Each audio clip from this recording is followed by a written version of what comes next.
Mariing pinabulaanan ng Philippine National Police ang mga paratang na sila ang nagpakalat ng extrajudicial confession ni David Tan Liao kaugnay sa kaso ni Anson Cue.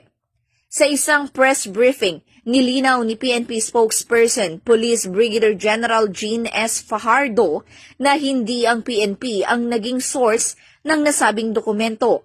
Aniya, mula pa noong Biyernes Santo ay naging bukas na ang PNP sa pagbibigay ng impormasyon hanggat hindi ito nakakasagabal sa investigasyon.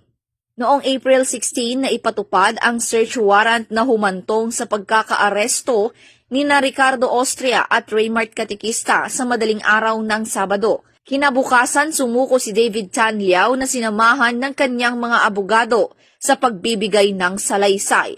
Sa mga naging confession, pinangalanan umano ang anak ni Anson Tan bilang utak ng krimen.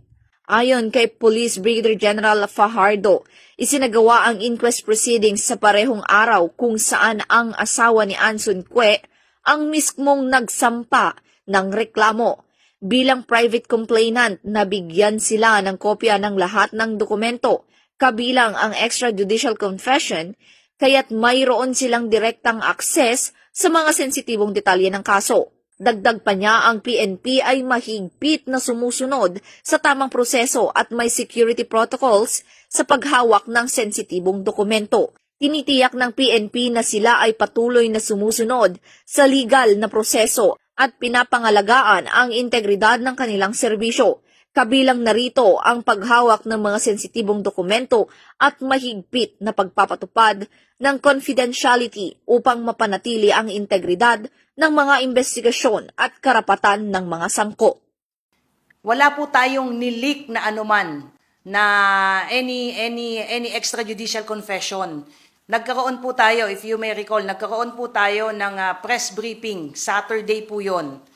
We have all the opportunity po, i-reveal po lahat ng mga information at that time because we already have the copy ng extrajudicial confession po ni Ginoong David Tan Liao. Pero we did not reveal. Ang sinabi lang natin, undergoing po ng investigation, aalamin po natin at iimbestigahan yung laman ng mga extrajudicial confession po ng tatlo, including po yung sinasabi nga po ni Ginoong Tan Liao. So hindi po ang PNP ang nag-implicate.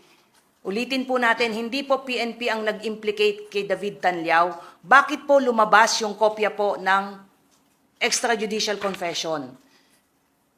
Kapag nag-i-inquest po tayo ng kaso, lahat po ng respondents ay binibigyan po ng kopya ng lahat po ng mga dokumentong isusumiti po natin for inquest, including po yung mga respondents, including yung mga lawyers po nila, at hindi po sa CIDG, hindi po sa PNP, at hindi lalo po sa side namin, dito po sa PIO at sa spokesperson, naglabas po ng anumang kopya po ng extrajudicial confession.